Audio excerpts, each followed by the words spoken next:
तो हमारे पार्लियामेंट के अंदर 43% पॉलिटिशियंस ऐसे हैं जिनके ऊपर क्रिमिनल चार्जेस हैं, और उसमें से 29% ऐसे हैं जिनके ऊपर मर्डर, रेप, फिरौती, ये सारे चार्जेस हैं। और ऐसा नहीं है कि खाली एमपीज ही हैं, हमारे एमएलए भी इसमें पीछे नहीं है। अगर मैं 2015 दिल्ली इलेक्शन की बात करूं तो उसमें 70 में से 43 नेता ऐसे जीत के आए थे जिनके ऊपर क्रिमिनल चार्जेस थे। और अगर करंट की बात करें तो 37 एमएलए ऐसे हैं जिनके ऊपर क्रिमिनल चार्जेस हैं। और ये ऐसा नहीं है कि किसी ने आरोप लगा दिया या एफआईआर है, ये वो चार्जेस हैं जो सुप्रीम कोर्ट के अंदर फ्रेम हो चुके हैं। मतलब पुलिस गई है वहाँ पे, उसको एविडेंस कंफर्म हुए, आई विटनेसेस मिले हैं, ये वो चार्जेस हैं।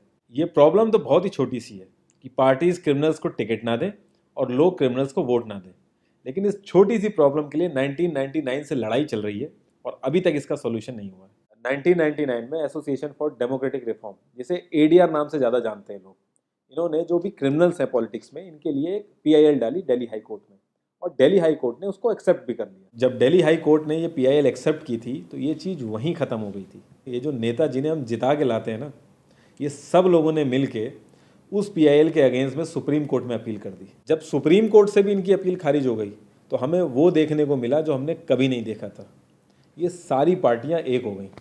जब हमारे देश की सिक्योरिटी की बात आती है, उरी अटैक हो गया, बालाकोट हो गया, या हमले वाली सिचुएशन बनती है, तब भी ये पार्टियां एक नहीं होती।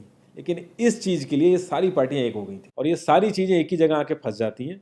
इंडिया के कानून के हिसाब से जब तक किसी भी आदमी के ऊपर फाइनल जजमेंट नहीं आता तब तक वो बेकसूर है, और उसी चीज़ का फ़ायदा उठता है। अगर कोई आईएएस पीसीएस की तैयारी कर रहा है और उसके ऊपर क्रिमिनल चार्जेस हैं तो उसे ऑफर लेटर नहीं मिलेगा, यहाँ तक कि क्लर्क की जॉब के लिए उसको दिक्कत आ जाएगी। लाखों कैदी ऐसे हैं जिन पर अभी जजमेंट नहीं आया है, जो अंडर ट्रायल है, उनको जेल में डाल रखा है। तो ये सारी चीज़ें जो एप्लीकेबल होती हैं सिर्फ पॉलिटिशियंस के लिए होती हैं, बाकी किसी के लिए नहीं। इतने बड़े सांसदीय क्षेत्र में पार्टियों के लिए इतना मुश्किल हो जा रहा है ऐसा कैंडिडेट ढूंढना जिसका कोई क्रिमिनल रिकॉर्ड ना हो। एडीआर की रिसर्च के हिसाब से क्रिमिनल कैंडिडेट के चांसेस 3 गुना ज़्यादा होते हैं जीतने के क्लीन कैंडिडेट के मुकाबले। एक क्रिमिनल कैंडिडेट मनी और मसल पावर का परफेक्ट कॉम्बो बन जाता है। पार्टी के लिए फंडिंग इकट्ठी करनी हो, self financing, black money, campaigning के लिए फाइनेंस इकट्ठा करना हो, हर एक चीज़ में माहिर होते हैं। इसलिए पॉलिटिकल पार्टीज की ये पहली पसंद बन जाती है। पहले लोग इतनी डिमांड में नहीं थे, पहले वही भीड़ इकट्ठी करना, बूथ कैप्चरिंग, इन्हीं सब चीज़ों तक ये लोग लिमिटेड थे। लेकिन ये जैसे जैसे इनकी वर्सेटैलिटी बढ़ती गई, ये पॉलिटिकल पार्टीज की पहली पसंद बनते गए। यार पार्टीज की मजबूरी तो समझ में आती है, लेकिन कास्ट और सिस्टम फेलियर की वजह से लोगों की भी मजबूरी बन जाती है इनको वोट देना। आज की डेट में यार एफआईआर करने के लिए भी आपको जुगाड़ की जरूरत होती है, लेकिन वहीं अगर आप अपनी कास्ट वाले नेता के पास जाओगे तो आपका काम हो जाएगा, थोड़ा बहुत आपका हिसाब किताब देखेगा, आपका काम कर देगा वो।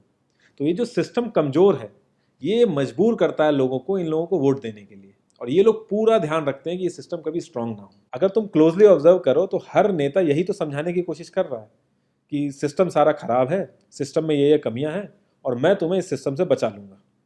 और गरीबों के हक के लिए लड़ते लड़ते लड़ते वो खुद अमीर हो जाता है। यार जीतने का एक सुपर हिट फॉर्मूला है, एक एरिया डिसाइड करो, उस एरिया की कास्ट कैलकुलेशन कर लो, जो कास्ट मेजोरिटी में है उसका रॉबिन हुड टाइप या एक बाहुबली टाइप एक नेता खड़ा कर दो। जो सिस्टम काम नहीं कर पा रहा है वो काम तुम करने लगो, लोग तुम्हें वोट देने लगेंगे। इन केस अगर कोई ज़्यादा होशियार बन रहा है या लोगों में ज़्यादा समझ आ गई है तो एक छोटा सा दंगा करा दो, लोगों की मजबूरी बन जाएगा तुम्हें वोट करना। Centre for media studies CMS, इसके हिसाब से लास्ट लोकसभा जो 2019 का था उसमें 50,000 करोड़ से भी ज़्यादा पैसा इन्वॉल्व था। पूरे वर्ल्ड में इंडिया सबसे ज़्यादा पैसा खर्च करता है इलेक्शन में, यूएसए से भी ज़्यादा। तो यार तुम्हें क्या लगता है, इतना पैसा खर्च करके कोई जब आएगा तो वो रिटर्न ऑफ इन्वेस्टमेंट नहीं देखेगा? ऐसे ये सारी पार्टीज आपस में कितना लड़ती रहती हैं, कितने वैचारिक मतभेद हैं इनके आपस में, लेकिन जब भी ट्रांसपेरेंसी इन पार्टी फंडिंग की बात आती है ये सब लोग एक जैसा राग अलापते हैं। ये लोग कभी भी पार्टी फंडिंग में ट्रांसपेरेंसी आने ही नहीं देंगे। एक बार जब ये लोग पावर में आते हैं ना तो पूरा का पूरा सिस्टम इनके हिसाब से चलता है, और जो पुलिस वाले इनके हिसाब से नहीं चलते ना उनका ट्रांसफर हो जाता है। 144 पुलिस ऑफिसर्स 1 लाख लोगों की सिक्योरिटी देख रहे हैं, और जब हमारे नेताओं की बात आती है तो 47,000 पुलिस वाले 14,842 नेताओं को सिक्योरिटी दे रहे हैं। अब बाहुबलियों को क्या जरूरत है सिक्योरिटी की? कभी किसी क्रिमिनल को देखा है जिसके आगे पीछे आईएएस पीसीएस पुलिस वाले जी हजूरी कर रहे होते हैं? बहुत ही वर्स्ट सीन होता है वो। हर साल रिपोर्ट्स आती हैं कि 75% से भी ज़्यादा लोगों को पुलिस पे भरोसा ही नहीं है। इंडिया एक लौती ऐसी जगह है जहाँ पे पुलिस को देख के इंसान सेफ फील करने की बजाय डरता है। एक 15 साल के बच्चे तक को पता है कि आईपीएल में सट्टा लगाने के लिए किसके पास जाना है, लेकिन हमारी पुलिस को नहीं पता। और ये सारा सिस्टम, ये जो वीक सिस्टम है, हमारे नेताओं को बहुत सूट करता है, क्योंकि जिस दिन ये स्ट्रांग हो गया तो इन सब की दुकानें बंद हो जाएंगी। इंडिया की 65% आबादी 35 की एज से नीचे है। जो हमारा लोकसभा है उसकी एवरेज एज है 54 और राज्यसभा की एज 63.5 है। एक दो केस अगर छोड़ दें तो आम आदमी के लिए पॉलिटिक्स में घुसने का रास्ता नहीं है। अगर आप गूगल पे सर्च करोगे ना टॉप 10 यंग पॉलिटिशियंस, तो एक भी नाम उसमें ऐसा नहीं होगा जिसका कोई फैमिली से पॉलिटिकल कनेक्शन ना हो। आज़ादी के बाद से 0.5% से भी कम पॉलिटिशियंस ने अपने बच्चों को आर्मी में भेजा है। वहाँ नहीं भेजते ये लोग। हम लोग इनसे मैनिफेस्टो में डिमांड ही कहाँ करते हैं। हम तो बस रिलीजियस मुद्दे देखते हैं मैनिफेस्टो में और खुश हो जाते हैं। इंडिया ने ब्रिटिश पार्लियामेंट्री सिस्टम अडेप्ट किया और उसमें एक बहुत ही इंपॉर्टेंट चीज़ है शेडो कैबिनेट, वो हमने छोड़ दी। इसके बारे में बहुत ही कम लोगों को पता है और ये लोग हमें पता लगने भी नहीं देते। तो इसमें होता यह है कि अगर मैं फाइनेंस मिनिस्ट्री का ही एग्जाम्पल लूँ तो जो भी रूलिंग पार्टी का फाइनेंस मिनिस्टर है उसके पैरेलली एक ऑपोजिशन का भी फाइनेंस मिनिस्टर असाइन हो जाएगा और जो रूलिंग पार्टी का फाइनेंस मिनिस्टर है उसकी एक्टिविटीज़ को ऑपोजिशन का फाइनेंस मिनिस्टर लोगों तक पहुंचाएगा। और इसी तरीके से हर डिपार्टमेंट में होता है और लोगों के लिए बड़ा बेनिफिशियल रहता है ये। क्योंकि एक छोटे से छोटे काम के लिए हमारे इंडिया में बहुत सारी मिनिस्ट्री इन्वॉल्व रहती हैं, तो एक्चुअल में किस नेता की गलती है पता ही नहीं चल पाता है। इस तरीके के बहुत सारे कॉन्सेप्ट हैं जो हम लोगों को पार्टी से मैनिफेस्टो में डिमांड करने चाहिए, क्योंकि हम लोग तो हमेशा मंदिरों और मस्जिदों के लिए ही लड़ते हैं। ये सारी चीज़ें एकदम से तो सही हो नहीं जाएंगी, लेकिन एक चीज़ हमारे हाथ में है कि यार हम कम से कम किसी क्रिमिनल को तो वोट ना दें।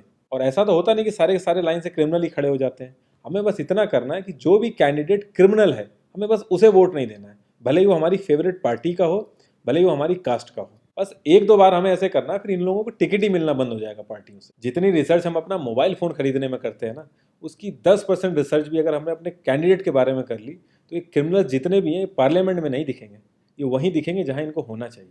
लास्ट में एक ही क्वेश्चन पे मैं इस कॉन्वर्सेशन को एंड करूँगा कि पॉलिटिक्स अगर समाज सेवा है तो सैलरी क्यों, और अगर नौकरी है तो एग्ज़ाम और क्वालिफिकेशन क्यों नहीं।